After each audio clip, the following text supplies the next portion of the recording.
Professor Puran Singh ji ने कहा है, कहते ऐ सिखा जदों तेरे मन दे विच दरबार साहब आण दी लालसा आए, एकदम उठ के दौड़ी, बिल्कुल विलंब ना करी, देरी ना लाई, पर अंदर परिक्रमा च पहुंचदियां सार एक एक कदम सहजे सहजे होले होले रखी, क्योंकि एक एक सिल दे थले सैकड़े सिखां दे सिर पे है। ये कोई अतकथनी नहीं है, ये बिल्कुल जिहड़ी है ये सही गल है। पर उस तो बाद फिर उस तो बाद जिहड़ियां भी हुकूमतां आईयां उन्हां दी कोशिश रही, भावें कोई हुकूमत आ जाए शुरू तो लैके मुगलों की होए, दुरानिया की होए, अफगानिया की होए, रंगड़ा की होए, अंग्रेज़ों की होए, कांग्रेस की होए, या बाद साडी अपनी भी हुकूमत होए, हर किसी की कोशिश होंदी है कि दरबार साहब के उत्ते कब्जा जिहड़ा है ये किसी दूजे कोल नहीं जाना चाहिए। श्री अकाल तख्त साहब का जथेदार अकाल तख्त साहब एक अथॉरिटी है। हिंदुस्तान विच वसण वाला सिख वो दो अथॉरिटीज दे थल्ले है। एक constitution of India the authority है, दूजी अकाल तख्त दे हुक्मनामे दी अथॉरिटी है। ये दो अथॉरिटीज दे विच है, ड्यूअलिटी है। होर किसे धर्म नूं ये चीज नहीं है। मुसलमानां नूं, हिंदुआं नूं, जैनियां नूं, बौद्धियां नूं किसे नूं ये मसला नहीं है। सानू जरूर है जे किधरे कोई ऐसा हुक्मनामा आंदा है जिहड़ा कि भारत दे संविधान दे या भारत सरकार दे आदेश के विपरीत होंदा है, वो फिर एक टकराव वाली और बनता रहा। सिंह साहब जसदार रणजीत सिंह दे वेले होया, जथेदार अजनोआ साहब वेले भी होया। स्वागत, मैं हरजिंदर सिंह रंधावा, तुस देख रहे हो पंजाब टैलीविजन और मेरे नाल उगे सिख विद्वान सरदार गुरचरणजीत सिंह लांबा। गल करन लगे हां दरबार साहब दी। मैं विषय वल देखदा है ते अपनी औकात वल देखदा। जुरत नहीं पैंदी, लेकिन लांबा साहब कोले कुछ सवाल ने, असीं उन्हां ते अगे तुरना है। जदों असीं दरबार साहब एंटर करते हैं तो सब तो पहला सरोवर के सामने खड़े हो जाते हैं दरबार साहब वाल मूँह करके। सरोवर की अहमियत के अंदाजे साड़ी अपनी अकल तो, साड़ी अपनी नज़र तो बहुत दूर तक दे। ये पैंडे इलाही ने। इस तो अगे सानू श्री गुरु ग्रंथ साहब जी की ताबिया च बैठे ग्रंथी सिंह ते नाल कीर्तनीय नज़र आउंदे आ। सुरती जुड़दी है ते बंदा वेग दे विच विसमादी हो जाता। तो वो सारे माहौल नूं मैं हुण जी रहा तो मैनूं इंज नहीं लगता कि मैं गल कर पाऊंगा, लेकिन गल तोरदे जरूर आ। जदों ग्रंथी सिंह और कीर्तनियां दे विच विवाद पैदा हो जाता है तो माहौल नूं तुसीं साजगर तरीके नाल अगे नहीं वधा सकते। बहुत सारियां रूहां जिहड़ियां रूहानी अंदाजे नाल रूहानी स्वाद लई पहुंचियां हुंदियां, उन्हां दे उत्ते जे किसे कीर्तनीय सिंह दे मन की अवस्था का भी असर आ जाए गुरबाणी दे नाल तां वो मसला हो सकता है। सो ग्रंथी सिंघां नूं नियुक्त किवें कीता जांदा है, उन्हां दी अवस्था किहो जी हुंदी है, ये विषय एडे भारे ते वड्डे ने कि मैं बहुत ऊणा ते बौणा है। लेकिन सरदार गुरचरणजीत सिंह लांबा दी स्टडी वड्डी है, उन्हां तो जानन दी कोशिश करदे आ।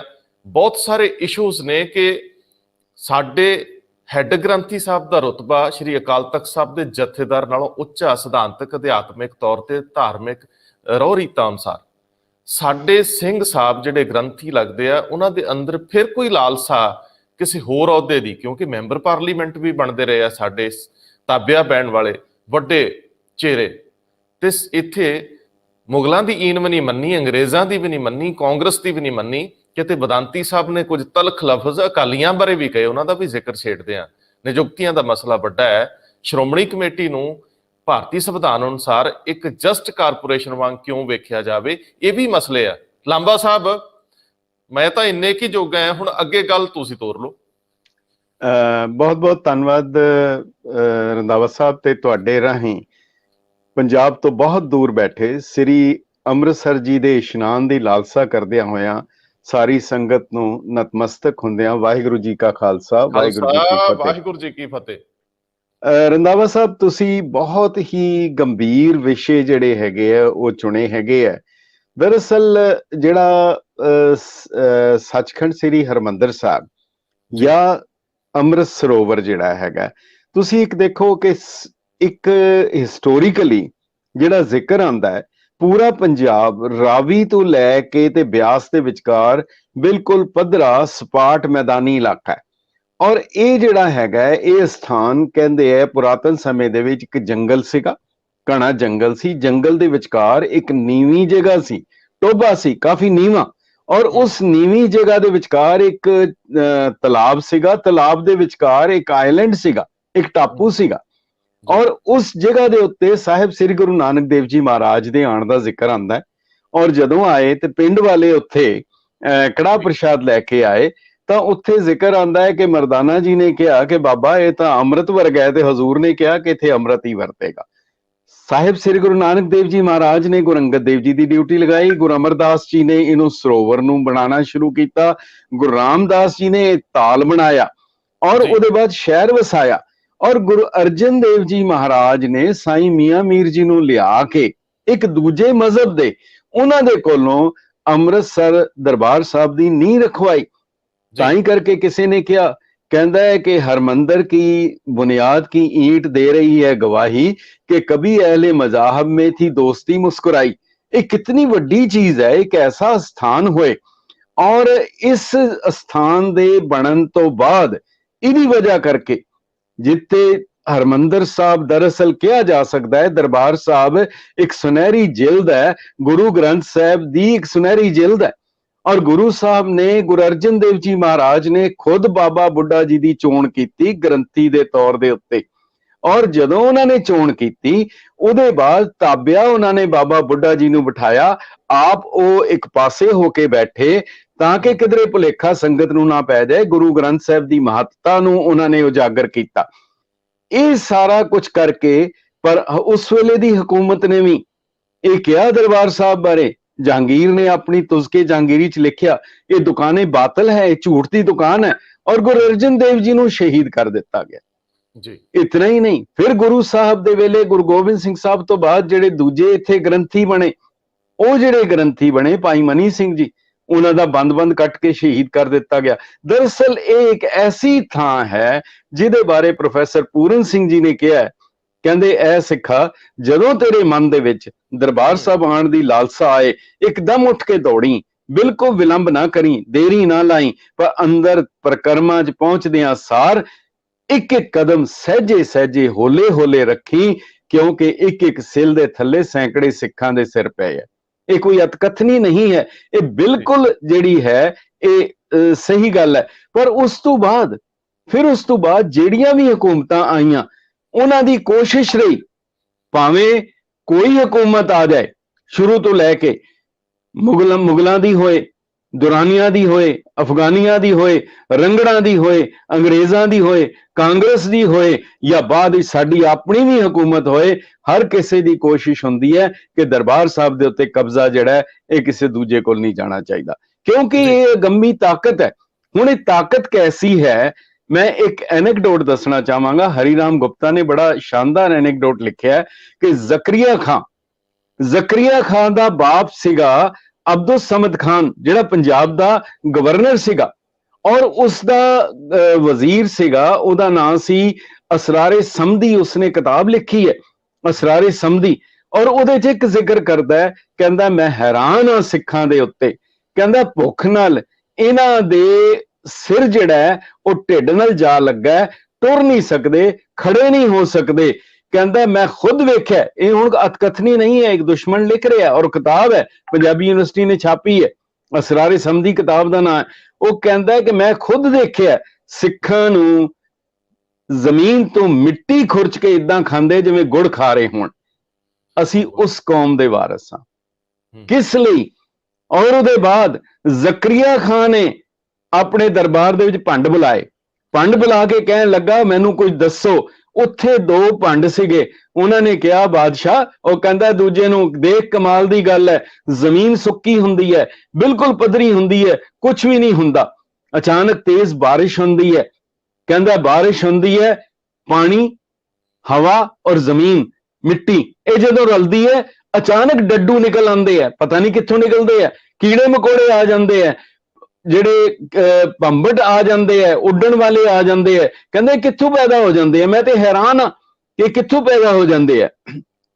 वो कहता है ये तो छड्ड, ये तो तू कोई गल भी नहीं कर रहा, पर तू ये देख कि कुछ भी नहीं हुंदा, ਅਸੀਂ ਰੋਜ਼ ਸ਼ਿਕਾਰ ਕਰਦੇ ਹਾਂ ਸਿੱਖਾਂ ਦਾ, ਅਸੀਂ ਐਲਾਨ ਕਰ ਚੁੱਕੇ ਹਾਂ ਸਿੱਖ ਖਤਮ ਹੋ ਗਏ ਆ, ਪਰ ਦੇਖ ਤੂੰ ਇਹ ਲੰਬੇ ਵਾਲਾਂ ਵਾਲੇ, ਭੈੜੀਆਂ ਸ਼ਕਲਾਂ ਵਾਲੇ, ਵੱਡੇ ਵੱਡੇ ਹੱਡ ਪੈਰ ਵਾਲੇ, ਇਹ ਅਚਾਨਕ ਕਿੱਥੋਂ ਪ੍ਰਗਟ ਹੋ ਜਾਂਦੇ ਆ। ਉਹ ਕਹਿਣ ਲੱਗਾ ਤੈਨੂੰ ਨਹੀਂ ਪਤਾ, ਇਹਨਾਂ ਦਾ ਇੱਕ ਅੰਮ੍ਰਿਤਸਰ ਹੈਗਾ, ਉੱਥੇ ਜਾਂਦੇ ਆ, ਉੱਥੇ ਖਾਕ ਬਾਦ ਆਤਿਸ਼ੋ ਆਪ ਕੋ ਰਲਾਓ ਹੈ, ਉੱਥੇ ਜੋਤ ਵੀ ਜਲਦੀ ਹੈ, ਉੱਥੇ ਖਾਕ ਵੀ ਹੈ, ਮਿੱਟੀ ਵੀ ਹੈ, ਉੱਥੇ ਹਵਾ ਵੀ ਹੈ, ਔਰ ਉੱਥੇ ਪਾਣੀ ਵੀ ਹੈ। ਕਹਿੰਦੇ ਇਹ ਜਦੋਂ ਰਲਦੇ ਆ ਇਹ ਸਿੱਖ ਪੈਦਾ ਹੋ ਜਾਂਦੇ ਆ।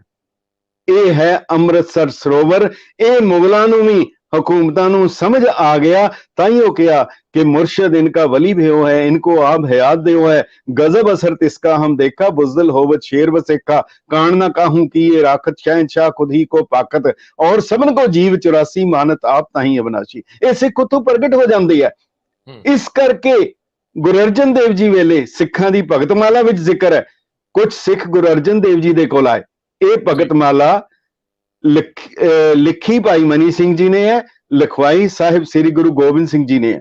11वीं वार का टीका है, ਉਹਦੇ ਚ ਇੱਕ ਵਾਰਤਾ ਲਿਖੀ ਹੈ ਗੁਰੂ ਅਰਜਨ ਦੇਵ ਜੀ ਦੀ ਕਿ ਕੁਝ ਸਿੱਖ ਆਏ, ਕਹਿਣ ਲੱਗੇ ਸਾਨੂੰ ਪੰਡਤ ਬੜਾ ਤੰਗ ਕਰਦੇ ਆ ਕਿ ਤੁਸੀਂ ਐਡੀ ਵੱਡੀ ਗੰਗਾ ਛੱਡ ਕੇ ਤੇ ਇੱਥੇ ਛੱਪੜ ਚਨਾਣ ਜਾਂਦੇ ਹੋ। ਨਾਦਰ ਦੇ ਵੇਲੇ ਵੀ ਗਵਰਨਰ ਨੇ ਕਿਹਾ ਸੀ ਆਪਣੇ ਗੁਰ ਗੰਗਾ ਆਦਿਕ ਤੀਰਥ ਨਹੀਂ ਜਾਵੇਂ, ਆਪਣੇ ਗੁਰ ਕੀ ਛੱਪੜੀ ਨਾਵੇਂ। ਕਹਿੰਦੇ ਇਹ ਛੱਪੜ ਚਨਾਣ ਆਉਂਦੇ ਆ। ਉਹ ਗੁਰੂ ਅਰਜਨ ਦੇਵ ਜੀ ਨੂੰ ਕਹਿੰਦੇ ਅਸੀਂ ਕੀ ਜਵਾਬ ਦਈਏ, ਪੰਡਤ ਨੂੰ ਕੀ ਕਵਾਂਗੇ। ਤੇ ਹਜ਼ੂਰ ਨੇ ਜਵਾਬ ਦਿੱਤਾ ਸੀ, ਜਿਹੜਾ ਭਗਤਮਾਲਾ ਚ ਲਿਖਿਆ ਗੁਰੂ ਗੋਬਿੰਦ ਸਿੰਘ ਸਾਹਿਬ ਨੇ ਜਵਾਬ ਦਿੱਤਾ। ਉਹ ਕਹਿੰਦੇ ਹੈ ਇਸ ਸਰੋਵਰ ਦੀ ਕੋਈ ਮਹੱਤਤਾ ਨਹੀਂ ਹੈ, ਬਿਲਕੁਲ ਕੋਈ ਕੀਮਤ ਨਹੀਂ ਹੈ, ਪਰ ਇੱਕ ਗੱਲ ਯਾਦ ਰੱਖਣਾ, ਇਹਦੇ ਵਿਚਕਾਰ ਜਿਹੜਾ 24 ਘੰਟੇ ਨਿਰੰਤਰ ਕੀਰਤਨ ਹੋ ਰਿਹਾ, ਕੇਵਲ ਕੀਰਤਨ ਹੋ ਰਿਹਾ, ਕੋਈ ਕੁਛ ਨਹੀਂ, ਕੋਈ ਭਾਸ਼ਣ ਨਹੀਂ, ਕੁਛ ਨਹੀਂ ਹੋ ਰਿਹਾ, ਉਹਦੇ ਨਾਲ ਇਹ ਪਾਣੀ ਜਿਹੜਾ ਅੰਮ੍ਰਿਤ ਬਣ ਜਾਂਦਾ ਹੈ। ਇਹ ਅੰਮ੍ਰਿਤ ਸਰੋਵਰ ਹੈ, ਇਹ ਅੰਮ੍ਰਿਤ ਦਾ ਸਰ ਹੈ। ਫਿਰ ਗੁਰੂ ਸਾਹਿਬ ਹੱਸ ਕੇ ਕਹਿਣ ਲੱਗੇ ਤੁਸੀਂ ਗੰਗਾ ਜਾ ਕੇ ਕੀ ਕਰੋਗੇ, ਉਹ ਤਾਂ ਭੱਜੀ ਜਾ ਰਹੀ ਹੈ, ਸਮੁੰਦਰ ਡੁੱਬਣ ਨੂੰ ਤੁਹਾਨੂੰ ਵੀ ਲਿਜਾ ਕੇ ਡੋਬੇਗੀ। ਸੋ ਇਹ ਅੰਮ੍ਰਿਤਸਰ ਸਰੋਵਰ ਦੀ ਮਹੱਤਤਾ ਜਿਹੜੀ ਸੀਗੀ, ਇਸ ਨੂੰ ਸਿੱਖ ਇਤਿਹਾਸ ਦੇ ਵਿੱਚੋਂ ਵੱਖ ਕਰਨ ਲਈ ਦੁਸ਼ਮਣਾਂ ਨੇ ਕੋਸ਼ਿਸ਼ ਕੀਤੀ, ਬਾਕੀਆਂ ਨੇ ਕੀਤੀ, ਆਪਣਿਆਂ ਨੇ ਵੀ ਘੱਟ ਨਹੀਂ ਕੀਤੀ। ਸਾਡੇ ਵੀ ਕਈ ਜ਼ਿਆਦਾ ਐਸੇ ਵਿਦਵਾਨ ਪੈਦਾ ਹੋਏ ਜਿਨ੍ਹਾਂ ਨੇ ਲਿਖ ਦਿੱਤਾ। ਇੱਕ ਕਰਤਾਰ ਸਿੰਘ ਬਾੜੀ ਮਿਸ਼ਨਰੀ ਸੀਗਾ, ਉਸਨੇ ਲਿਖ ਦਿੱਤਾ, ਕਹਿੰਦਾ ਜੀ ਕਿ ਮੈਨੂੰ ਇੱਕ ਪੁੱਛਣ ਲੱਗਾ, ਕਹਿੰਦਾ ਜੇ ਜਿਹੜੇ ਗੰਗਾ ਦੀ ਜਾਂ ਹਰਿਦੁਆਰ ਦੀ ਜਾਂ ਹੋਰ ਕਿਸੇ ਉੱਥੇ ਤੀਰਥਾਂ ਦੀ ਅਗਰ ਨਹੀਂ ਇਸ਼ਨਾਨ ਦੀ ਮਹੱਤਤਾ ਤੇ ਦਰਬਾਰ ਸਾਹਿਬ ਸਰੋਵਰ ਦੀ ਕੀ ਹੈ। ਕਹਿੰਦੇ ਮੈਂ ਕਿਹਾ ਵਾਕਈ ਤੇਰੀ ਗੱਲ ਠੀਕ ਹੈ, ਮੇਰੇ ਕੋਲ ਕੋਈ ਜਵਾਬ ਨਹੀਂ ਸੀ, ਪਰ ਇੱਕ ਗੱਲ ਯਾਦ ਰੱਖਣਾ, ਉਹ ਜਿਹੜੇ ਸਥਾਨ ਹੈ ਉੱਥੇ ਘਾਟ ਹੈ, ਵੱਖ-ਵੱਖ ਜਾਤੀਆਂ ਦੇ, ਬਰਾਦਰੀਆਂ ਦੇ, ਉਹਨਾਂ ਦੇ ਘਾਟ ਹੈ, ਮਗਰ ਉੱਥੇ ਜਦੋਂ ਜਾ ਕੇ ਇਸ਼ਨਾਨ ਕਰੇਗਾ ਉਹਦੀ ਜਾਤ ਪਾਤ ਦੀ ਉਹ ਜਿਹੜੀ ਹੈ ਹੋਰ ਵਧੇਗਾ, ਉਹਦੇ 'ਚ ਵਾਧਾ ਹੋਏਗਾ। ਇੱਥੇ ਕਿਸੇ ਕਿਸਮ ਦਾ ਕੋਈ ਵਿਤਕਰਾ ਨਹੀਂ, ਕੋਈ ਆ ਜਾਏ, ਕਿਸੇ ਮਜ਼ਹਬ ਦਾ ਆ ਜਾਏ, ਕਿਸੇ ਜ਼ਾਤ ਦਾ ਆ ਜਾਏ, ਇੱਥੇ ਸੰਗਤ ਹੈ, ਪੰਗਤ ਹੈ, ਇਸ਼ਨਾਨ ਹੈ। ਤਾਈਓ ਕਰਕੇ ਬੁੱਲੇ ਸ਼ਾਹ ਨੇ ਕਿਹਾ ਸੀ ਇੱਟ ਖੜੱਕਾ ਦੁੱਕੜ ਵੱਜੇ ਨਾਲੇ ਤੱਪੇ ਚੁੱਲਾ, ਇੰਨੀ ਗੱਲੀ ਸਾਹਿਬ ਰਾਜ਼ੀ ਇੰਨੀ ਗੱਲੀ ਬੁੱਲਾ। ਸੋ ਇਹ ਸੱਚਖੰਡ ਸ੍ਰੀ ਹਰਮੰਦਰ ਸਾਹਿਬ ਦੀ। ਲਾਂਬਾ ਸਾਹਿਬ, ਅਸੀਂ ਇਸ ਤੋਂ ਪਹਿਲਾਂ ਕਿ ਅਸੀਂ ਗ੍ਰੰਥੀ ਔਰ ਹੈੱਡ ਗ੍ਰੰਥੀ ਸਿੰਘਾਂ ਦੀ ਨਿਯੁਕਤੀ ਸੰਬੰਧੀ ਅੱਗੇ ਤੁਰੀਏ, ਉਹਨਾਂ ਦੇ ਔਰੇ ਨੂੰ ਲੈ ਕੇ, ਉਹਨਾਂ ਦੇ ਹਸਤੀ ਨੂੰ ਲੈ ਕੇ ਅੱਗੇ ਤੁਰੀਏ, ਉਹਨਾਂ ਦਾ ਕੀ ਸਥਾਨ ਹੈ ਸ਼੍ਰੀ ਅਕਾਲ ਤਖਤ ਸਾਹਿਬ ਦੇ ਜਥੇਦਾਰ ਨਾਲੋਂ ਵੀ ਕੰਪੈਰੀਜ਼ਨ ਦੇ ਵਿੱਚ। ਲੇਕਿਨ ਉਸ ਤੋਂ ਪਹਿਲਾਂ ਤੁਸੀਂ ਸਰੋਵਰ ਨੂੰ ਲੈ ਕੇ ਜਿਹੜੀ ਮੁਗਲ ਕਾਲ 'ਚ ਚੱਲਦੀਆਂ ਕੁਝ ਗੱਲਾਂ ਸੀ, ਉਹਨਾਂ ਦਾ ਜ਼ਿਕਰ ਜ਼ਰੂਰ ਕਰੋ, ਕਿਉਂਕਿ ਉਹ ਵੀ ਬੜੀ ਅਹਿਮੀਅਤ ਰੱਖਦੀਆਂ। ਜ਼ਕਰੀਆ ਖਾਨ ਤੇ ਬਾਕੀ ਜਿਹੜੀਆਂ ਤੁਸੀਂ ਗੱਲਾਂ ਕਰਦੇ ਸੀ।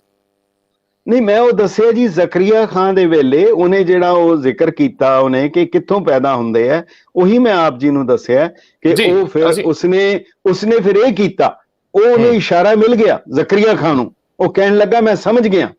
ਉਹਦੇ ਬਾਅਦ ਮੰਡਿਆਲੇ ਦਾ ਮੱਸਾ ਰੰਗੜ ਸੀ, ਉਹਨੂੰ ਲੈ ਕੇ ਆਂਦਾ, ਨਿਯੁਕਤ ਕੀਤਾ, ਔਰ ਉਸਨੇ ਦਰਬਾਰ ਸਾਹਿਬ ਦੇ ਅੰਦਰ ਉਹਨੂੰ ਬਿਠਾ ਦਿੱਤਾ।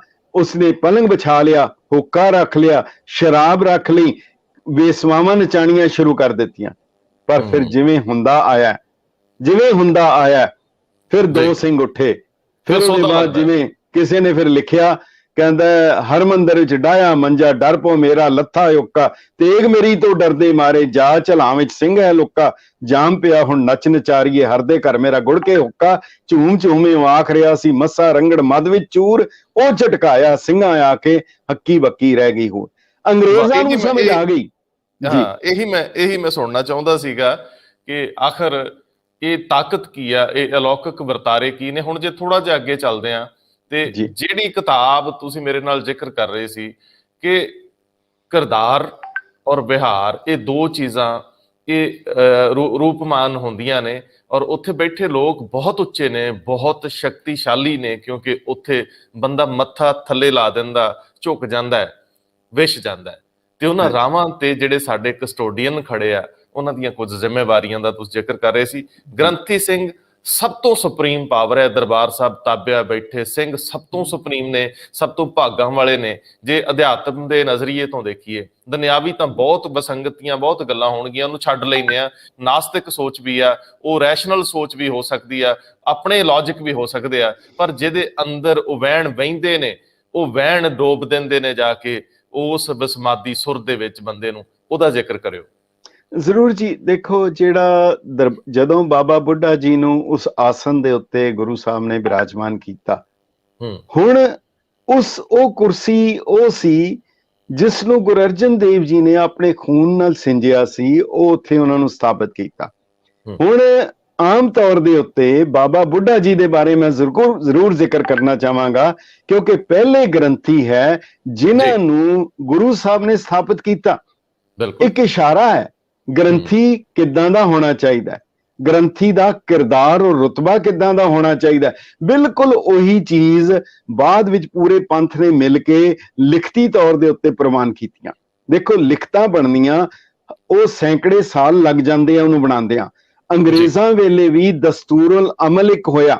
ਮੁੱਦਾ ਇਹ ਸੀ ਕਿ ਦਰਬਾਰ ਸਾਹਿਬ ਦੀ ਮਲਕੀਅਤ ਕਿਸ ਦੀ ਹੈ, ਕੀ ਸੋਢੀਅਨ, ਕੀ ਬੇਦੀਅਨ, ਕੀ ਕੋਈ ਫਲਾਣੇ ਪੁਜਾਰੀ ਹਨ, ਕੀ ਕੋਈ ਹੋਰ ਹਨ, ਕੌਣ ਹੈ ਇਹਦਾ ਮਾਲਕ? ਇਹ ਅੰਗਰੇਜ਼ਾਂ ਵੇਲੇ ਸਵਾਲ ਉੱਠਿਆ ਸੀ, ਕਿਉਂਕਿ ਕੋਸ਼ਿਸ਼ ਹੋਈ ਇਹਨੂੰ ਕਦੀ ਚਰਚ ਬਣਾ ਦਿਓ, ਇਹਨੂੰ ਮੰਦਿਰ ਬਣਾ ਦਿਓ, ਇਹਦੇ ਅੰਦਰ ਮੂਰਤੀਆਂ ਰੱਖ ਦਿਓ। ਇਹ ਸਾਰਾ ਸਿਲਸਿਲਾ ਲਗਾਤਾਰ ਚੱਲਦਾ ਰਿਹਾ। ਬਲਕਿ ਇੱਕ ਗੱਲ ਮੈਂ ਇੱਕ ਕਹਿਣੀ ਚਾਹਾਂਗਾ, ਮੈਨੂੰ ਵਿੱਚ ਇਜਾਜ਼ਤ ਦੇ ਦਿਓ।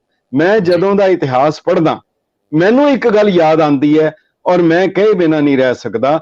ਹਰਮੰਦਰ ਸਾਹਿਬ ਨੂੰ ਹਰ ਹਕੂਮਤ ਨੇ ਹਰ ਸਮੇਂ ਦੇ ਉੱਤੇ ਇਹਨੂੰ ਢਾਇਆ, ਸਿਧਾਂਤਕ ਤੌਰ ਤੇ ਜਾਂ ਅਮਲੀ ਤੌਰ ਦੇ ਉੱਤੇ, ਔਰ ਇਹ ਸਿਲਸਿਲਾ ਜਾਰੀ ਰਹੇਗਾ। ਫਿਰ ਵੀ ਇਹਨੂੰ ਢਾਇਆ ਜਾਏਗਾ, ਪਰ ਇੱਕ ਐਸੀ ਨਿਰਜੁਰ ਨਿਰੂਪ ਸੁੰਦਰ ਸਰੂਪ ਇਮਾਰਤ ਹੈ ਜੋ ਗਿਰ ਕੇ ਗਿਰਦੀ ਨਹੀਂ। ਕਾਰਨ ਇਹ ਹੈ, ਇਹਨੂੰ ਕਿਉਂ ਢਾਇਆ ਜਾਂਦਾ ਹੈ? ਉਹਦਾ ਕਾਰਨ ਹੈ ਸਿੱਖ ਇਹਦੇ ਕੋਲ ਜਾਂਦੇ ਆ। ਜਿਸ ਦਿਨ ਸਿੱਖ ਇਹਦੇ ਕੋਲ ਜਾਣੇ ਬੰਦ ਹੋ ਜਾਣਗੇ, ਦੁਨੀਆ ਦੀਆਂ ਅਰਬਾਂ ਇਮਾਰਤਾਂ ਦੀ ਤਰ੍ਹਾਂ ਇਸ ਇਮਾਰਤ ਨੂੰ ਕੋਈ ਖਤਰਾ ਨਹੀਂ ਹੈ, ਪਰ ਜੇ ਇੱਥੇ ਸਿੱਖ ਜਾਣੇ ਬੰਦ ਹੋ ਗਏ ਫਿਰ ਸਿੱਖ ਵੀ ਖਤਮ ਹੋ ਜਾਣਗੇ। ਇਹ ਬੁਨਿਆਦੀ ਇੱਕ ਸਵਾਲ ਹੈ।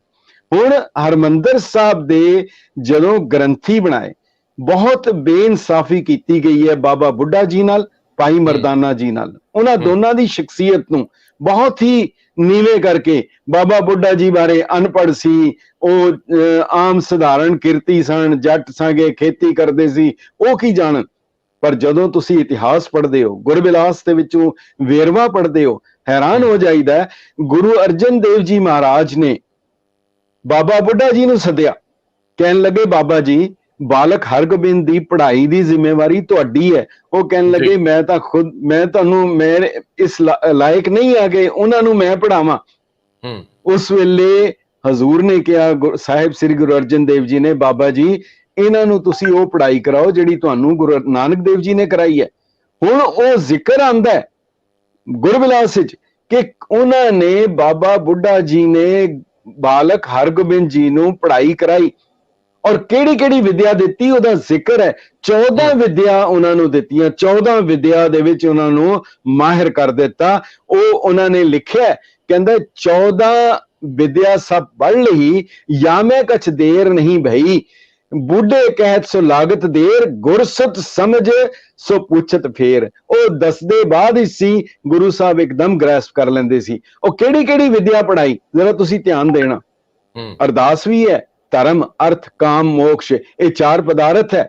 ਜਿਹਨੂੰ ਵੀ 4 ਪਦਾਰਥ ਬੁਨਿਆਦੀ ਹੈ। ਔਰ ਕਿਹੜੀ ਪੜ੍ਹਾਈ ਕਰਾਈ? ਬ੍ਰਹਮ ਗਿਆਨ ਪਹਿਲੀ, ਦੂਜੀ ਨਾੜੀ ਗਿਆਨ ਯਾਨੀ ਸਿਹਤ ਦਾ ਉਹ ਵੀ ਪੜ੍ਹਾਈ ਕਰਾਈ, ਫਿਰ ਸੰਗੀਤ, ਫਿਰ ਰਸਾਇਣ ਸ਼ਾਸਤਰ, ਫਿਰ ਵਿਆਕਰਣ, ਫਿਰ ਵੈਦਿਕ, ਫਿਰ ਨਕਸ਼ਤਰ ਵਿਦਿਆ, ਫਿਰ ਤੀਰ ਅੰਦਾਜ਼ੀ, ਕਾਮ ਸ਼ਾਸਤਰ, ਘੋੜ ਸਵਾਰੀ, ਖੇਤੀ, ਧਰਮ ਸ਼ਾਸਤਰ, ਸਿੱਖਿਆ ਅਤੇ ਨਾਟਕ।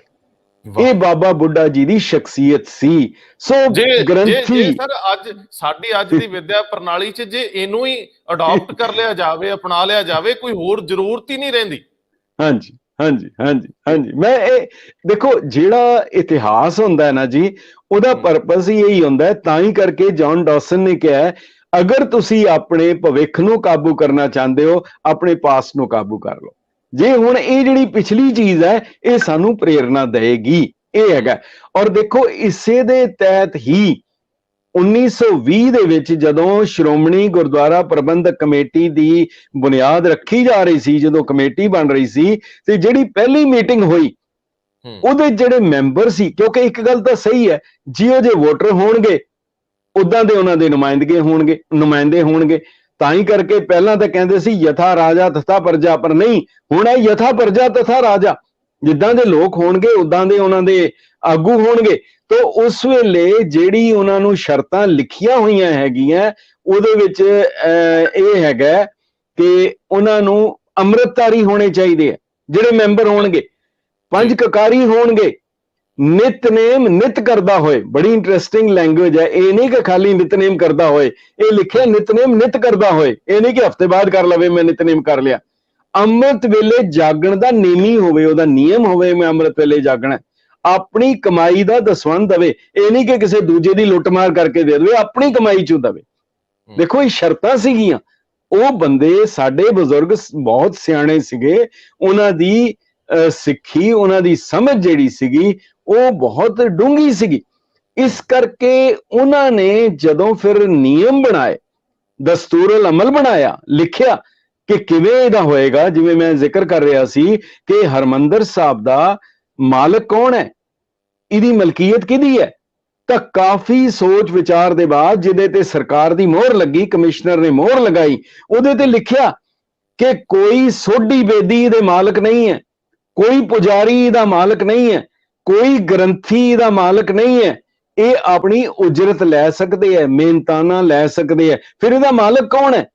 ਉਹਦੇ 'ਚ ਲਿਖਿਆ ਹਰਮੰਦਰ ਸਾਹਿਬ ਦਾ ਮਾਲਕ ਗੁਰੂ ਰਾਮਦਾਸ ਜੀ ਹੈ, ਤੇ ਗੁਰੂ ਰਾਮਦਾਸ ਦਾ ਵਾਰਿਸ ਸਮੁੱਚਾ ਖਾਲਸਾ ਪੰਥ ਹੈ।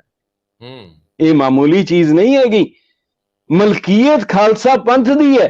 ਉਸ ਮਲਕੀਅਤ ਨੂੰ ਤੁਸੀਂ ਲਾਗੂ ਕਿੱਦਾਂ ਕਰਨਾ ਹੈ, ਅਮਲ ਵਿੱਚ ਕਿੱਦਾਂ ਲੈ ਕੇ ਆਣਾ ਹੈ, ਇਸ ਦੀ ਮਲਕੀਅਤ ਕਿਸੇ ਇੱਕ ਪੋਲੀਟੀਕਲ ਪਾਰਟੀ ਦੀ, ਕਿਸੇ ਇੱਕ ਲੀਡਰ ਦੀ, ਕਿਸੇ ਗਰੁੱਪ ਦੀ, ਕਿਸੇ ਧੜੇ ਦੀ, ਕਿਸੇ ਜਥੇਬੰਦੀ ਦੀ ਨਹੀਂ ਹੈਗੀ। ਇਹ ਸਮੁੱਚਾ ਪੰਥ ਹੈ, ਸਰਬਉੱਚ ਜਿਹੜਾ ਖਾਲਸਾ ਹੈ। ਔਰ ਉਹ ਖਾਲਸਾ ਕੇਵਲ ਇੱਕ ਖਿੱਤੇ ਦੇ ਵਿੱਚ ਨਹੀਂ ਹੈ, ਉਹ ਸਾਰੇ ਸੰਸਾਰ ਦੇ ਵਿੱਚ ਵਿਚਰ ਰਿਹਾ। ਉਹਦੇ ਬਾਅਦ ਤਾਂ ਹੀ ਮੈਂ ਜਦੋਂ ਇਸ ਗੱਲ ਨੂੰ ਹੁਣ ਤੱਕ ਲੈ ਕੇ ਆਉਣਾ ਹੈ, ਤਾਂ ਜਦੋਂ ਮੁਗਲ ਕਾਲ ਤੋਂ ਲੈ ਕੇ ਦਖਲਅੰਦਾਜ਼ੀ ਹੁੰਦੀ ਆ, ਅੰਗਰੇਜ਼ ਦਖਲਅੰਦਾਜ਼ੀ ਕਰਦੇ ਆ, ਕਾਂਗਰਸ ਦਖਲ ਦਿੰਦੀ ਆ ਕੇ, ਤੇ ਉਸ ਤੋਂ ਬਾਅਦ ਜਦੋਂ ਅਕਾਲੀਆਂ ਵੱਲੋਂ ਵੀ ਦਖਲ ਮੌਜੂਦਾ ਦੌਰ 'ਚ ਦਿੱਤਾ ਜਾਂਦਾ ਹੈ, ਤਾਂ ਫੌਤ ਹੋ ਗਏ ਸਿੰਘ ਸਾਹਿਬ ਗਿਆਨੀ ਜੋਗਿੰਦਰ ਸਿੰਘ ਬਦਾਂਤੀ। ਤੁਹਾਡੇ ਨਾਲ ਇੱਕ ਇੰਟਰਵਿਊ ਦੇ ਵਿੱਚ ਇੱਕ ਜ਼ਿਕਰ ਕਰਦੇ, ਮੈਂ ਉਹ ਜ਼ਰੂਰ ਸੁਣਨਾ ਚਾਹੂੰਗਾ ਕਿ ਮੌਜੂਦਾ ਅਕਾਲੀਆਂ ਬਾਰੇ ਉਹਨਾਂ ਨੇ ਬੜੇ ਤਲਖ ਸ਼ਬਦ ਕਹੇ ਆ। ਕੱਲ ਨੂੰ ਉਹਨਾਂ ਦੀ ਅੰਤਮ ਅਰਦਾਸ ਹੈ, ਕੱਲ ਉਹਨਾਂ ਦੇ ਪ੍ਰਥਾਏ ਜਿਹੜਾ ਸ਼੍ਰੀ ਅਖੰਡ ਪਾਠ ਸਾਹਿਬ ਰੱਖਿਆ, ਉਹਦੇ ਭੋਗ ਪੈਣਗੇ। ਉਹ ਰੂਹਾਨੀ ਰੂਹ ਜਿਹੜੇ ਹੁਣ ਜਾ ਚੁੱਕੇ ਨੇ, ਉਹਨਾਂ ਦੇ ਜ਼ਿਕਰ ਜ਼ਰੂਰ ਛੇੜ ਲਓ ਜੀ। ਸਿੰਘ ਸਾਹਿਬ ਗਿਆਨੀ ਜੋਗਿੰਦਰ ਸਿੰਘ ਜੀ ਵੇਦਾਂਤੀ ਬਹੁਤ ਵਿਦਵਾਨ ਸੀ, ਬਹੁਤ ਵਿਦਵਾਨ ਸੀ। ਇੱਕ ਵਿਦਿਆ ਹੋਰ ਹੈਗੀ ਹੈ ਰੰਧਾਵਾ ਸਾਹਿਬ, ਉਹਨੂੰ ਕਹਿੰਦੇ ਪਿੰਗਲ। ਅੱਛਾ, ਪਿੰਗਲ ਜਿਹੜੀ ਪੋਇਟਰੀ ਹੈ, ਜਿਹੜੀ ਨਜ਼ਮ ਹੈ, ਜਿਹੜੀ ਕਾਵ ਹੈ, ਇਹਦੀਆਂ ਜਿਹੜੇ ਬਕਾਇਦਾ ਸਹੀ ਦੀ ਬਕਾਇਦਾ ਮਾਤਰਾ ਹੁੰਦੀਆਂ, ਅੱਖਰ ਹੁੰਦੇ, ਲਫ਼ਜ਼ ਹੁੰਦੇ, ਗਿਣਤੀ ਹੁੰਦੀ ਹੈ। ਅਗਰ ਕੋਈ ਬੰਦਾ ਉਹਦੇ ਵਿੱਚ ਮਿਲਾਵਟ ਕਰੇ, ਇਸ ਕਰਕੇ ਸਾਰੀ ਬਾਣੀ ਜਿਹੜੀ ਹੈ ਉਹ ਕਵਿਤਾ 'ਚ ਹੈ, ਵਾਰਤਕ 'ਚ ਨਹੀਂ ਹੈ। ਉਹ ਕਵਿਤਾ ਦੇ ਵਿੱਚੋਂ ਜੇਕਰ ਕੋਈ ਉਸ ਬਾਣੀ ਦੇ ਵਿੱਚੋਂ ਕੋਈ ਗਲਤੀ ਹੋਏਗੀ ਤਾਂ ਉਹ ਉਸ ਨੂੰ ਪਕੜ ਲੈਂਦਾ, ਜਿਹੜਾ ਪਿੰਗਲ ਦਾ ਗਿਆਤਾ। ਗਿਆਨੀ ਸਿੰਘ ਸਾਹਿਬ ਗਿਆਨੀ ਜੋਗਿੰਦਰ ਸਿੰਘ ਜੀ ਪਿੰਗਲ ਦੇ ਮਾਹਿਰ ਸਨ। ਅਗਰ ਬਾਣੀ ਦਾ ਕੋਈ ਗਲਤ ਪਾਠ ਕਰ ਰਿਹਾ ਉਹ ਸਮਝ ਜਾਂਦੇ ਸੀ ਔਰ ਟੋਕ ਦਿੰਦੇ ਸੀ ਕਿ ਇੱਥੇ ਲਫ਼ਜ਼ ਇਸ ਤਰ੍ਹਾਂ ਨਹੀਂ, ਇਸ ਤਰ੍ਹਾਂ ਹੋਏਗਾ। ਇਹ ਇੱਕ ਬੜੀ ਵੱਡੀ ਉਹਨਾਂ ਦੇ ਵਾਹਿਗੁਰੂ ਦੀ ਉਹਨਾਂ ਨੂੰ ਦਾਤ ਸੀਗੀ। ਲੇਕਿਨ ਜਿਹੜੀ ਗੱਲ ਤੁਹਾਡੇ ਨਾਲ ਉਹਨਾਂ ਕੀਤੀ, ਮੈਂ ਉਸੇ ਤੇ ਆ ਰਿਹਾ ਜੀ। ਹਾਂਜੀ, ਮੈਂ ਉਸ ਦਾ, ਪਰ ਉਹਦੇ ਨਾਲ ਹੀ ਉਹ ਸਹਿਜ ਸੁਭਾਅ ਬੜੀ ਗੱਲ ਕਰ ਜਾਂਦੇ ਸੀ। ਉਹਨਾਂ ਦੇ ਕੋਲ ਬੈਠਿਆਂ ਇੰਟਰਵਿਊ ਲੈਂਦਿਆਂ, ਔਰ ਜਿਹੜਾ ਰਿਕਾਰਡਡ ਸੀਗਾ, ਰਿਕਾਰਡਡ ਇੰਟਰਵਿਊ ਸੀਗਾ, ਉਹਨਾਂ ਨੇ ਇਹ ਕਲੀਅਰ ਕਿਹਾ, ਸਪਸ਼ਟ ਤੌਰ ਦੇ ਉੱਤੇ ਕਿਹਾ ਕਿ ਜੇਕਰ ਸ਼੍ਰੋਮਣੀ ਅਕਾਲੀ ਦਲ ਜੇਕਰ ਹੁਣ ਧਰਮ ਨਿਰਪੱਖ ਪਾਰਟੀ ਹੋ ਗਈ ਹੈ, ਇਹਦਾ ਧਰਮ ਨਾਲ ਵਾਸਤਾ ਨਹੀਂ ਰਿਹਾ, ਪੰਜਾਬੀ ਪਾਰਟੀ ਬਣ ਚੁੱਕੀ ਹੈ, ਤਾਂ ਫਿਰ ਇਹਨੂੰ ਅਕਾਲੀ ਲਫ਼ਜ਼ ਨਹੀਂ ਲਿਖਣਾ ਚਾਹੀਦਾ। ਕੁਦਰਤੀ ਤੌਰ ਦੇ ਉੱਤੇ ਜਦੋਂ ਇੱਕ ਲਫ਼ਜ਼ ਐਸਾ ਸੀ ਔਰ ਟ੍ਰਿਬਿਊਨ ਦੇ ਵਿੱਚ ਛਪ ਗਿਆ, ਜਦੋਂ ਆ ਗਿਆ, ਉਹ ਸਾਰੇ ਧੜੇ ਭਾਵੇਂ ਕੁਝ ਵੀ ਹੋਣ, ਉਹ ਜੀ ਅਸੀਂ ਸਿੰਘ ਸਾਹਿਬ ਦੇ ਨਾਲ ਆ, ਅਸੀਂ ਇਹਨਾਂ ਦੀ ਸਪੋਰਟ ਕਰਦੇ ਆ, ਅਸੀਂ ਇਹਨਾਂ ਨੂੰ ਕਰਦੇ ਆ। ਤੋ ਉਹ ਫਿਰ ਇਹ ਉਹਨਾਂ ਦੀ ਜਿਹੜੀ ਸਟੇਟਮੈਂਟ ਸੀਗੀ, ਇਹ ਇੱਕ ਬਹੁਤ ਅਹਿਮ ਸੀ, ਪਰ ਉਹ ਜਿਵੇਂ ਹੁੰਦਾ ਉਹ ਹੌਲੇ ਹੌਲੇ ਡਿਫਿਊਜ਼ ਕਰਤੀ ਗਈ। ਹੋਰ ਮਸਲੇ ਆਉਂਦੇ ਆ, ਉਹ ਸ਼ੁਰੂ ਹੋ ਜਾਣ ਤੇ ਉਹ ਫਿਰ ਪਿਛਲੀ ਜਿਹੜੀ ਹੈ ਪੁਲ ਪਲਾ ਜਾਂਦਾ। ਲਾਂਬਾ ਸਾਹਿਬ, ਹੁਣ ਕਿਉਂਕਿ ਅਸੀਂ ਆਖਰੀ ਮਰਹਲੇ 'ਚ ਖੜੇ ਆ, ਜਿਹੜਾ ਮਰਹਲਾ ਹੈ ਕਿ ਸ਼੍ਰੀ ਦਰਬਾਰ ਸਾਹਿਬ ਦੇ ਗ੍ਰੰਥੀਆਂ ਦੀ ਜਾਂ ਮੁੱਖ ਗ੍ਰੰਥੀ ਸਾਹਿਬ ਦੀ ਨਿਯੁਕਤੀ ਨੂੰ ਲੈ ਕੇ ਉਹਨਾਂ ਦਾ ਸਾਰਾ ਵੀ ਉਹ ਕਿਵੇਂ ਦੇ ਹੋਣ, ਨਿਯੁਕਤੀ ਤੋਂ ਪਹਿਲਾਂ ਦੀ ਪ੍ਰਕਿਰਿਆ, ਔਰ ਕਿਵੇਂ ਲੋਕਾਂ ਤੋਂ ਇਹ ਮੰਗ ਕੀਤੀ ਜਾਵੇ ਕਿ ਜੇਕਰ ਤੁਸੀਂ ਇਸ ਕੱਦ ਦੇ ਹੋ, ਇਸ ਕਿਰਦਾਰ ਦੇ ਹੋ, ਤੇ ਇਹ ਜਗ੍ਹਾ ਤੁਹਾਡੇ ਲਈ ਹੈ, ਤੁਸੀਂ ਇੱਥੇ ਸੇਵਾਵਾਂ ਦੇ ਸਕਦੇ ਹੋ। ਮੈਨੂੰ ਉਹ ਪ੍ਰਕਿਰਿਆ ਦੱਸੋ। ਇਹਦੇ ਵਿੱਚ ਜੇ ਇੰਨੀ ਮਹਾਨ ਤੇ ਉੱਚੀ ਜਗ੍ਹਾ, ਇਹਦੇ ਵਿੱਚ ਦਖਲਅੰਦਾਜ਼ੀਆਂ ਕਿਉਂ ਹੋਣ? ਇੱਥੇ ਮੇਰੇ ਤੁਹਾਡੇ ਵਰਗੇ ਕੋਈ ਵੀ ਸ਼ਖਸੀ ਰੂਪ ਦੇ ਵਿੱਚ ਦਖਲ ਕਿਉਂ ਦੇਣ? ਦੁਨਿਆਵੀ ਤੌਰ ਤੇ ਭਾਵੇਂ ਕਿੰਨੇ ਵੀ ਸਮਰੱਥ ਹੋਣ ਪ੍ਰਬੰਧ ਦੇ ਵਿੱਚ, ਜ਼ਿਕਰ ਕਰਿਓ ਜ਼ਰਾ। ਜੀ ਬਿਲਕੁਲ, ਬੇਨਤੀ ਹੈਗੀ ਹੈ ਕਿ ਦੇਖੋ, ਕਿਸੇ ਵੀ ਚੀਜ਼ ਨੂੰ ਸੁਚਾਰੂ ਰੂਪ ਵਿੱਚ ਚਲਾਉਣ ਲੱਗਿਆਂ ਸਭ ਤੋਂ ਪਹਿਲੀ ਗੱਲ ਹੁੰਦੀ ਹੈ ਉਹਨੂੰ ਲਿਖਤੀ ਤੌਰ ਦੇ ਉੱਤੇ ਲਿਆਂਦਾ ਜਾਏ। ਜਿਵੇਂ ਮੈਂ ਜ਼ਿਕਰ ਕੀਤਾ ਦਸਤੂਰੁਲ ਅਮਲ ਹੈ ਜਾਂ ਜਿਹੜੀਆਂ ਹੋਰ ਪੁਰਾਤਨ ਇਤਿਹਾਸ ਹੈ। ਹਰਮੰਦਰ ਸਾਹਿਬ ਦੇ ਗ੍ਰੰਥੀ ਦੀ ਨਿਯੁਕਤੀ ਬਹੁਤ ਵੱਡਾ ਹਾਇਰਾਰਕੀ ਦੇ ਵਿੱਚ ਹਰਮੰਦਰ ਸਾਹਿਬ ਦੇ ਗ੍ਰੰਥੀ ਦਾ ਰੁਤਬਾ ਸ੍ਰੀ ਅਕਾਲ ਤਖਤ ਸਾਹਿਬ ਨਾਲੋਂ, ਜਥੇਦਾਰ ਨਾਲੋਂ ਵੀ ਉੱਤੇ ਹੈ। ਇਹਦੇ ਵਿੱਚ ਕੋਈ ਦੁਬਿਧਾ ਨਹੀਂ ਹੈਗੀ, ਇਹ ਉਹਨਾਂ ਦਾ ਰੁਤਬਾ ਉੱਤੇ ਹੈ। ਪਰ ਪ੍ਰੈਕਟੀਕਲੀ ਹੋਇਆ ਇਦਾਂ ਹੈਗਾ ਕਿ ਇਹ ਸ਼ਾਇਦ ਰਿਵਰਸ ਹੋ ਗਿਆ। ਹਰਮੰਦਰ ਸਾਹਿਬ ਦੇ ਹੈੱਡ ਗ੍ਰੰਥੀ ਬਾਅਦ ਵਿੱਚ ਜਥੇਦਾਰ ਬਣਦੇ ਰਹੇ ਹੈਗੇ। ਸਹੂਲਤਾਂ ਥੋੜੀਆਂ ਵੱਧ ਹੋਣਗੀਆਂ, ਸਹੂਲਤਾਂ, ਰੁਤਬਾ, ਪਾਵਰ, ਕਿਉਂਕਿ ਸ੍ਰੀ ਅਕਾਲ ਤਖਤ ਸਾਹਿਬ ਦੀ, ਮੈਂ ਲਾਂਭੇ ਨਾ ਜਾਵਾਂ, ਸਿਰਫ ਅੱਧੇ ਮਿੰਟ ਵਿੱਚ, ਸ੍ਰੀ ਅਕਾਲ ਤਖਤ ਸਾਹਿਬ ਦਾ ਜਥੇਦਾਰ, ਅਕਾਲ ਤਖਤ ਸਾਹਿਬ ਇੱਕ ਅਥਾਰਟੀ ਹੈ। ਹਿੰਦੁਸਤਾਨ ਵਿੱਚ ਵਸਣ ਵਾਲਾ ਸਿੱਖ ਉਹ ਦੋ ਅਥਾਰਟੀਜ਼ ਦੇ ਥੱਲੇ ਹੈ। ਇੱਕ constitution of India the authority ਹੈ, ਦੂਜੀ ਅਕਾਲ ਤਖਤ ਦੇ ਹੁਕਮਨਾਮੇ ਦੀ ਅਥਾਰਟੀ ਹੈ। ਇਹ ਦੋ ਅਥਾਰਟੀਜ਼ ਦੇ ਵਿੱਚ ਹੈ, ਡਿਊਐਲਿਟੀ ਹੈ। ਹੋਰ ਕਿਸੇ ਧਰਮ ਨੂੰ ਇਹ ਚੀਜ਼ ਨਹੀਂ ਹੈ। ਮੁਸਲਮਾਨਾਂ ਨੂੰ, ਹਿੰਦੂਆਂ ਨੂੰ, ਜੈਨੀਆਂ ਨੂੰ, ਬੋਧੀਆਂ ਨੂੰ, ਕਿਸੇ ਨੂੰ ਇਹ ਮਸਲਾ ਨਹੀਂ ਹੈ। ਸਾਨੂੰ ਜ਼ਰੂਰ ਹੈ ਜੇ ਕਿਧਰੇ ਕੋਈ ਐਸਾ ਹੁਕਮਨਾਮਾ ਆਉਂਦਾ ਹੈ ਜਿਹੜਾ ਕਿ ਭਾਰਤ ਦੇ ਸੰਵਿਧਾਨ ਦੇ ਜਾਂ ਭਾਰਤ ਸਰਕਾਰ ਦੇ ਆਦੇਸ਼ ਦੇ ਵਿਪਰੀਤ ਹੁੰਦਾ ਹੈ, ਉਹ ਫਿਰ ਇੱਕ ਟਕਰਾਅ ਵਾਲੀ, ਔਰ ਇਹ ਬਣਦਾ ਰਿਹਾ। ਸਿੰਘ ਸਾਹਿਬ ਜਥੇਦਾਰ ਰਣਜੀਤ ਸਿੰਘ ਦੇ ਵੇਲੇ ਹੋਇਆ, ਜਥੇਦਾਰ ਅਜਨੋਆ ਸਾਹਿਬ ਵੇਲੇ ਵੀ ਹੋਇਆ। ਸੋ ਇਹ ਤਾਂ ਇੱਕ ਬੜਾ ਵੱਡਾ ਮਸਲਾ ਹੈ ਜਿਹਦਾ ਕਨਸਟੀਟਿਊਸ਼ਨਲ ਹੈਡ, ਕਨਸਟੀਟਿਊਸ਼ਨਲ ਕੋਈ ਬਫਰ ਕੱਢਣਾ ਪਏਗਾ, ਨਹੀਂ ਤਾਂ ਇਹ ਹੋਏਗਾ। ਹੁਣ ਰਹਿ ਗਈ ਗੱਲ, ਜਿਹੜਾ ਇਸ ਕਰਕੇ ਹਰਮੰਦਰ ਸਾਹਿਬ ਦੇ ਗ੍ਰੰਥੀ ਜਦੋਂ ਬਣਦੇ ਸੀ, ਯਾਦ ਆਉਂਦਾ ਕਿ ਬੜੀ ਸ਼ਾਨੋ ਸ਼ੌਕਤ ਨਾਲ, ਬੜਾ ਸਾਰੇ ਪਾਸੇ ਚਰਚਾ ਹੁੰਦਾ ਸੀ, ਕਈ ਨਾਂ ਆਉਂਦੇ ਸੀ, ਉਹਦੇ ਬਾਅਦ ਹੁੰਦਾ ਸੀ। ਔਰ ਉਹਦੇ 'ਚ ਲਿਖਿਆ ਵੀ, ਜਿਹੜੀਆਂ ਸ਼ਰਤਾਂ ਲਿਖੀਆਂ, ਉਹ ਜਿਹੜੀ ਕਿਤਾਬ ਹੈ ਸੁਨਹਿਰੀ ਇਤਿਹਾਸ, ਸ਼੍ਰੋਮਣੀ ਗੁਰਦੁਆਰਾ ਪ੍ਰਬੰਧਕ ਕਮੇਟੀ ਨੇ ਛਾਪੀ ਹੈ, ਉਹਦੇ ਵਿੱਚ ਉਹ ਸ਼ਰਤਾਂ ਬੜੇ ਸਪਸ਼ਟ ਤੌਰ ਦੇ ਉੱਤੇ ਲਿਖੀਆਂ। ਸੋ ਇੱਕ ਕੰਮ ਜ਼ਰੂਰ ਹੋਣਾ ਚਾਹੀਦਾ ਹੈ ਕਿ ਜਿਹੜੀ ਕਮੇਟੀ ਜਾਂ ਕੋਈ ਵੀ ਪ੍ਰਬੰਧਕ, ਉਹਨਾਂ ਦਾ ਕੰਮ ਪ੍ਰਬੰਧ ਕਰਨਾ ਹੈ, ਕਿਉਂਕਿ ਗੁਰਦੁਆਰਾ ਐਕਟ ਦੀ ਪ੍ਰੀਐਂਬਲ ਦੇ ਵਿੱਚ ਲਿਖਿਆ ਹੈ, ਭੂਮਿਕਾ ਦੇ ਵਿੱਚ ਲਿਖਿਆ ਹੈ, this act is for the better management of the gurdwaras. ਇਹ ਗੁਰਦੁਆਰਾ ਸਾਹਿਬਾਨ ਦੇ ਬੈਟਰ ਮੈਨੇਜਮੈਂਟ ਲਈ ਹੈ, ਔਰ ਇਹ ਇੱਕ ਮੈਨੇਜਮੈਂਟ ਦਾ ਹਿੱਸਾ ਹੈ। ਹੁਣ ਉਸ ਨੂੰ ਇਖਲਾਕੀ ਤੌਰ ਤੇ, ਕਾਨੂੰਨੀ ਤੌਰ ਤੇ, ਔਰ ਵੈਸੇ ਵੀ ਪਾਬੰਦਨ ਸ਼੍ਰੋਮਣੀ ਕਮੇਟੀ ਇਹਨਾਂ ਨਿਯਮਾਂ ਦੇ ਅਨੁਸਾਰ ਜਿਹੜੀ ਹੈ ਉਹ ਚੋਣ ਲਈ ਕਰੇ। ਪਰ ਦਿੱਕਤ ਇਹ ਹੋਈ ਹੈ, ਇਸ ਤੋਂ ਪਹਿਲੇ ਜਦੋਂ ਵੀ ਇਸ਼ਤਿਹਾਰ ਨਿਕਲੇ ਹੈ, ਉਹ ਇਹਨਾਂ ਸ਼ਰਤਾਂ ਮੁਤਾਬਕ ਨਿਕਲਦੇ ਰਹੇ ਆ, ਉਹ ਸ਼ਰਤਾਂ ਲਿਖੀਆਂ ਜਾਂਦੀਆਂ। ਅੱਜ ਉਹ ਸਾਰੀਆਂ ਸ਼ਰਤਾਂ ਹਟ ਗਈਆਂ। ਜਿਹੜੇ ਹੁਣ ਇਸ਼ਤਿਹਾਰ ਆਏ ਆ ਉਹ ਤਾਂ ਇੱਕ ਐਸਾ ਹੈ ਜਿਵੇਂ ਆਮ ਕਿਸੇ ਦਫ਼ਤਰੀ ਕਲਰਕ ਲਈ ਜਾਂ ਦਫ਼ਤਰੀ ਆਮ ਕਿਸੇ ਗ੍ਰੰਥੀ ਲਈ ਜਾਂ ਆਮ ਉਹਦੇ ਲਈ ਹੈ। ਹਰਮੰਦਰ ਸਾਹਿਬ ਦੇ ਹੈੱਡ ਗ੍ਰੰਥੀ ਜਾਂ ਗ੍ਰੰਥੀ ਲਈ ਉਹ ਸ਼ਰਤਾਂ ਬੜੀਆਂ ਸਪਸ਼ਟ ਹੈ। ਜੇ ਤੁਸੀਂ ਇਜਾਜ਼ਤ ਦਿਓ ਮੈਂ ਕਿਤਾਬ ਦੇ ਵਿੱਚੋਂ ਤੁਹਾਨੂੰ ਉਹ ਅਗਰ ਪੜ੍ਹਦੇ ਹਾਂ, ਕਿਉਂਕਿ ਹੋ ਸਕਦਾ ਸ਼੍ਰੋਮਣੀ ਕਮੇਟੀ ਦੀ ਵੈਬਸਾਈਟ ਤੇ ਹੋਵੇ, ਜਿਹੜੀ ਅਖਬਾਰ 'ਚ ਇਸ਼ਤਿਹਾਰ ਗਿਆ ਉਹਦੇ ਤੇ ਨਾ ਹੋਵੇ, ਲੇਕਿਨ ਤੁਸੀਂ ਕਿਉਂਕਿ ਹੁਣ ਅਸੀਂ ਪ੍ਰੋਗਰਾਮ ਕਰ ਰਹੇ ਹਾਂ, ਤੁਸੀਂ ਜ਼ਰੂਰ ਲੋਕਾਂ ਨੂੰ ਦੱਸ ਦਿਓ।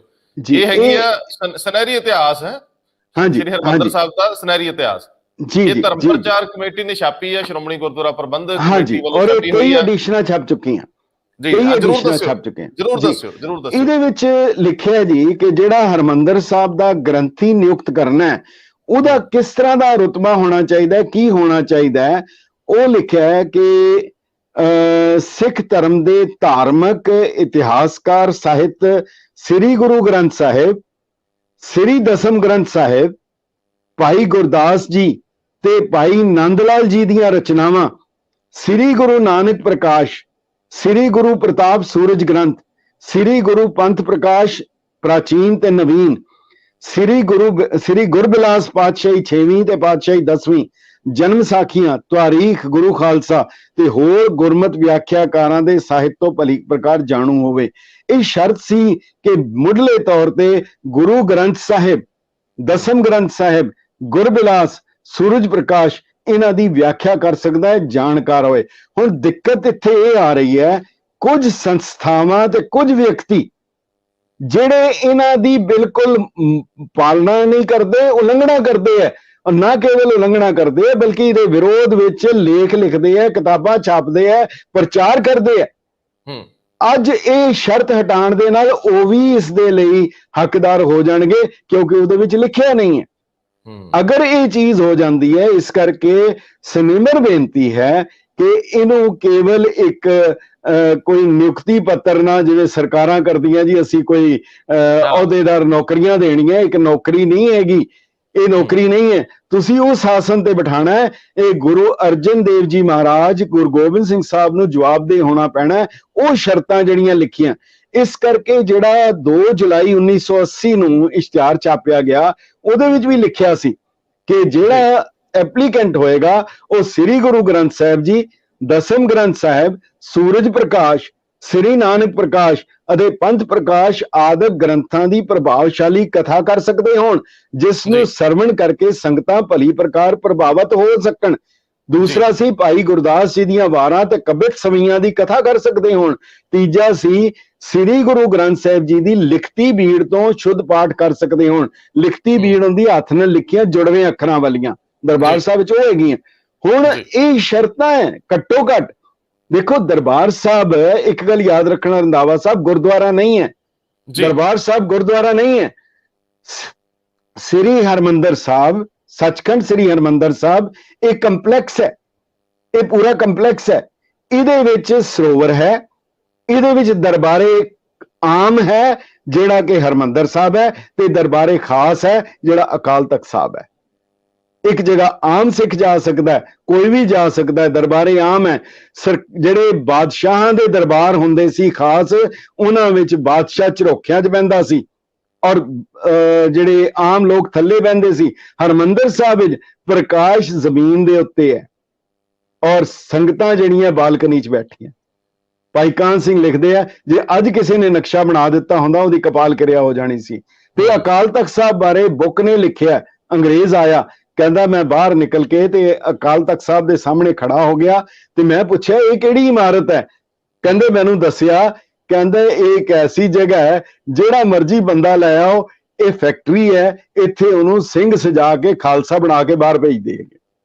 ਦੇਖੋ ਫਰਕ ਹੈ, ਹਰ ਚੀਜ਼ ਦਾ ਫਰਕ ਹੈ। ਇਸ ਕਰਕੇ ਐਸਾ ਨਾ ਹੋਏ। ਇਹ ਸ਼ਰਤਾਂ ਵੀ ਸਾਡੇ ਬਜ਼ੁਰਗਾਂ ਨੇ ਬਹੁਤ ਮਿਹਨਤ ਕਰਕੇ, ਕੁਰਬਾਨੀਆਂ ਦੇ ਕੇ ਤਾਂ ਇਹ ਲਿਖੀਆਂ। ਅਸੀਂ ਇਸ ਨੂੰ ਜ਼ਾਇਆ ਨਾ ਕਰ ਦਈਏ, ਕਿਉਂਕਿ ਇੱਕ ਵਾਰ ਜੇ ਥੱਲੇ ਗਿਰਾਵਟ ਵੱਲ ਚਲੇ ਗਏ ਫਿਰ ਤਾਂ ਹਰ ਚੀਜ਼ ਜਿਹੜੀ ਹੈ ਜਾਇਜ਼ ਹੋ ਜਾਏਗੀ। ਹੋਇਆ ਇਹ ਹੈ ਕਿ ਰਾਜਨੀਤਿਕ ਪਾਰਟੀਆਂ ਨੇ ਅਸੂਲ ਇੰਨੇ ਨੀਵੇਂ ਲੈ ਆਂਦੇ ਆ, ਹੁਣ ਕਿਸੇ ਅਸੂਲ ਦੀ ਕਿਸੇ ਰਾਜਨੀਤਿਕ ਪਾਰਟੀ ਨੂੰ ਲੋੜ ਹੀ ਨਹੀਂ ਰਹਿ ਗਈ। ਹਾਂ, ਸਭ ਤੋਂ ਵੱਡਾ ਮਸਲਾ ਹੈ। ਪਰ ਜੀ। ਲਾਂਬਾ ਸਾਹਿਬ, ਕਿਉਂਕਿ ਹੁਣ ਮੈਂ ਇਹਨੂੰ ਸਮਾਪਨ ਵੱਲ ਲੈ ਕੇ ਜਾਣਾ ਚਾਹੁੰਦਾ, ਕੋਈ ਜਾਂਦੇ ਜਾਂਦੇ ਦੋ ਲਫ਼ਜ਼ ਕਹਿਣੇ ਤਾਂ ਮੈਂ ਜ਼ਰੂਰ ਸੁਣਨਾ ਚਾਹੂੰਗਾ ਆਪਣੇ ਸਰੋਤਿਆਂ ਲਈ। ਮੇਰਾ ਤਾਂ ਖਿਆਲ ਹੈ ਮੈਂ ਸਾਰਾ ਕੁਝ ਕਹਿ ਹੀ ਦਿੱਤਾ ਹੈਗਾ ਕਿ ਫਿਰ ਸੱਚਖੰਡ ਬਹੁਤ ਬਿਹਤਰ ਕਹਿ ਚੁੱਕੇ ਹੋ। ਇੱਕ ਗੱਲ ਮੈਨੂੰ ਯਾਦ ਆਉਂਦੀ ਹੈ, ਜਿਹੜੀ ਦੋ ਗੱਲਾਂ ਬਹੁਤ ਛੋਟੀਆਂ ਛੋਟੀਆਂ। ਮੈਂ ਕੁਰਾਨ ਮਜੀਦ ਪੜ੍ਹ ਰਿਹਾ ਸੀ, ਉਹਦੇ ਵਿੱਚ ਇੱਕ ਜ਼ਿਕਰ ਆਇਆ, ਇੱਕ ਆਇਤ ਹੈ ਕਿ ਰੱਬ ਨੇ, ਖੁਦਾ ਨੇ ਇੱਕ ਵਾਅਦਾ ਕੀਤਾ ਹੈ ਜੰਨਤ ਵਿੱਚ ਮੂਮਨਾਂ ਦੇ ਲਈ ਇੱਕ ਇਮਾਰਤ ਦਾ। ਉਸ ਦਾ ਨਕਸ਼ਾ ਖਿੱਚਿਆ, ਉਸ ਨਕਸ਼ੇ ਦੇ ਵਿੱਚ ਲਿਖਿਆ ਕਿ ਇੱਕ ਐਸੀ ਇਮਾਰਤ ਹੋਏਗੀ ਜਿਹੜੀ ਬਹੁ ਮੰਜ਼ਲੀ ਹੋਏਗੀ, ਉਹਦੇ 'ਚ ਬਹੁਤ ਖਿੜਕੀਆਂ ਹੋਣਗੀਆਂ, ਉਹਦੇ ਥੱਲੇ ਪਾਣੀ ਵਗਦਾ ਹੋਏਗਾ। ਮੇਰੇ ਮਨ 'ਚ ਆਇਆ, ਕਾਸ਼ ਮੱਸਾ ਰੰਗੜ ਨੇ, ਕਾਸ਼ ਅਹਿਮਦ ਸ਼ਾਹ ਅਬਦਾਲੀ ਨੇ ਉਹ ਕੁਰਾਨ ਦੀ ਉਹ ਆਇਤ ਪੜ੍ਹੀ ਹੁੰਦੀ, ਦੇਖ ਲੈਂਦਾ ਕਿ ਉਹ ਜੰਨਤ ਵਿੱਚ ਦਿੱਤਾ ਹੋਇਆ ਨਕਸ਼ਾ ਇਸ ਧਰਤੀ ਦੇ ਉੱਤੇ ਹੈ। ਇੱਕ ਗੱਲ। ਦੂਜੀ ਗੱਲ, ਦੀਵਾਨ ਕੌੜਾ ਮੱਲ ਖੜੇ ਸਨ, ਇੱਕ ਮਾਈ ਵਾਹੋਦਾਹੀ ਜਾ ਰਹੀ ਸੀ, ਛੋਟੇ ਜਿਹੇ ਬੱਚੇ ਨੂੰ ਗੋਦੀ 'ਚ ਲਿਆ ਤੇ ਉਹਨਾਂ ਨੇ ਪੁੱਛਿਆ, ਮਾਈ ਕਿੱਥੇ ਚੱਲੀ ਹੈ? ਇਤਿਹਾਸ ਵਿੱਚ ਅੰਕਿਤ ਹੈ। ਕਹਿੰਦੀ ਮੈਂ ਦਰਬਾਰ ਸਾਹਿਬ ਜਾ ਰਹੀ ਹਾਂ। ਉਹ ਕਹਿੰਦੇ, ਮਾਈ ਤੈਨੂੰ ਨਹੀਂ ਪਤਾ, ਉੱਥੇ ਤਾਂ ਕਤਲੇਆਮ ਹੋ ਰਿਹਾ, ਉੱਥੇ ਤਾਂ ਜਿਹੜਾ ਜਾਂਦਾ ਉਹਨੂੰ ਮਾਰ ਦਿੱਤਾ ਜਾਂਦਾ। ਉਹ ਮਾਈ ਕਹਿਣ ਲੱਗੀ, ਮੈਂ ਤਾਂ ਹੀ ਜਾ ਰਹੀ ਹਾਂ, ਸ਼ਾਇਦ ਮੈਂ ਵੀ ਲੇਖੇ ਲੱਗ ਜਾਵਾਂ। ਦੀਵਾਨ ਕੌੜਾ ਮੱਲ ਨੇ ਕਿਹਾ, ਮਾਈ ਜੇ ਤੈਨੂੰ ਆਪਣੇ ਤੇ ਤਰਸ ਨਹੀਂ ਹੈ, ਇਸ ਮਾਸੂਮ ਬੱਚੇ ਤੇ ਤਰਸ ਕਰ। ਉਹਨੇ ਕਿਹਾ ਕਿ ਮੈਨੂੰ ਇਹਦੇ ਤੇ ਤਰਸ ਹੈ, ਤਾਂ ਹੀ ਮੈਂ ਇਹਨੂੰ ਵੀ ਲਿਜਾ ਰਹੀ ਹਾਂ, ਸ਼ਾਇਦ ਇਹ ਵੀ ਲੇਖੇ ਲੱਗ ਜਾਏ, ਇਹਦਾ ਵੀ ਜੀਵਨ ਸਫਲ ਹੋ ਜਾਏ। ਗੱਲ ਇਹ ਹੈ ਕਿ ਸੱਚਖੰਡ ਸ੍ਰੀ ਹਰਿਮੰਦਰ ਸਾਹਿਬ ਦੀ ਹਰ ਨਿਤਾ ਪ੍ਰਤ ਜਦੋਂ ਅਰਦਾਸ ਕਰਦਾ, ਉਹਦੇ 'ਚ ਇੱਕ ਲਫ਼ਜ਼ ਬੋਲਦਾ ਹੈ, ਸ੍ਰੀ ਅੰਮ੍ਰਿਤਸਰ ਜੀ ਦੇ ਇਸ਼ਨਾਨ। ਪਰ ਅਸੀਂ ਉਸ ਲਫ਼ਜ਼ ਨੂੰ ਵੀ ਛੇੜਛਾੜ ਕਰ ਦਿੱਤੀ, ਅਸੀਂ ਨਾਲ ਸ੍ਰੀ ਅੰਮ੍ਰਿਤਸਰ ਜੀ ਦੇ ਦਰਸ਼ਨ ਇਸ਼ਨਾਨ ਕਰ ਦਿੱਤਾ। ਦਰਸ਼ਨ ਨਹੀਂ ਹੈ, ਇਸ਼ਨਾਨ ਹੈ। ਅੰਮ੍ਰਿਤਸਰ ਦੇ ਇਸ਼ਨਾਨ ਦੀ ਮਹੱਤਤਾ ਹੈ। ਜਦੋਂ ਉੱਥੇ ਇਸ਼ਨਾਨ ਕਰਨ ਆਉਂਦੇ ਸੀ, ਕਈ ਪਹੁੰਚ ਨਹੀਂ ਸੀ ਸਕਦੇ, ਕਈ ਜਦੋਂ ਕਰਕੇ ਵਾਪਸ ਘਰ ਨਹੀਂ ਸੀ ਪਹੁੰਚ ਸਕਦੇ, ਇਹ ਹਾਲਤ ਸੀ। ਪਰ ਜਦੋਂ ਆ ਜਾਂਦੇ ਸੀ ਹਰਿਮੰਦਰ ਸਾਹਿਬ ਵਿੱਚ ਸਰੋਵਰ ਵਿੱਚ ਇਸ਼ਨਾਨ ਕਰਨ ਲੱਗਿਆ, ਉਹ ਸਿਰ ਦੇ ਵਾਲ ਖੋਲ ਲੈਂਦੇ ਸੀ, ਅੱਗੋਂ ਜੂੜਾ, ਅੱਗੋਂ ਦਸਤਾਰ ਹਟਾ ਲੈਂਦੇ ਸੀ, ਤਾਂ ਕਿ ਦੁਸ਼ਮਣ ਨੂੰ ਦੱਸਿਆ ਜਾਏ ਕਿ ਸਿੱਖ ਅਜੇ ਜੀਂਦੇ ਹੈਗੇ ਆ, ਇਹ ਕੇਸਾਂ ਵਾਲੇ ਹੈਗੇ ਆ, ਜਿਹੜੇ ਇੱਥੇ ਹਰਿਮੰਦਰ ਸਾਹਿਬ ਨੂੰ ਆਂਦੇ ਰਹਿਣਗੇ, ਭਾਵੇਂ ਜੋ ਮਰਜ਼ੀ ਹੁੰਦਾ ਰਹੇ, ਇਹ ਕੀਮਤ ਦਿੰਦੇ ਰਹਿਣਗੇ। ਲਾਂਬਾ ਸਾਹਿਬ ਬਹੁਤ ਮਿਹਰਬਾਨੀ। ਮੈਂ ਸਰੋਤਿਆਂ ਤੋਂ ਵੀ ਔਰ ਜਿਹੜੇ ਵੀ ਸਿੱਖੀ ਸਿਧਾਂਤ ਨੂੰ, ਮਰਿਆਦਾ ਨੂੰ ਸਮਝਦੇ ਆ, ਉਹਨਾਂ ਸਾਰਿਆਂ ਦੇ ਰੂਬਰੂ ਕੋਈ ਵੀ ਗਲਤੀ ਇਸ ਪ੍ਰੋਗਰਾਮ ਦੌਰਾਨ ਹੋਈ ਉਹਦੀ ਮਾਫੀ ਮੰਗਦਾ ਹੈ, ਕਿਉਂਕਿ ਸਾਡੀ ਹਸਤੀ ਔਰ ਸਾਡੀ ਇਹ ਗੱਲਬਾਤ ਦਾ ਵਿਸ਼ਾ ਦੋਨਾਂ ਦੇ ਵਿੱਚ ਕੋਈ ਮੇਲ ਨਹੀਂ ਹੈ। ਇੱਕ ਬਹੁਤ ਉੱਚੇ ਆਦਰਸ਼ ਲਈ ਗੱਲ ਕਰਦੇ ਆ, ਤੁਸੀਂ ਬਹੁਤ ਜ਼ਿਆਦਾ ਸੀਮਾਵਾਂ 'ਚ ਬੱਝੇ ਹੁੰਦੇ ਹੋ। ਸੋ ਬਹੁਤ ਮਿਹਰਬਾਨੀ, ਬਹੁਤ ਧੰਨਵਾਦ। ਧੰਨਵਾਦ ਜੀ।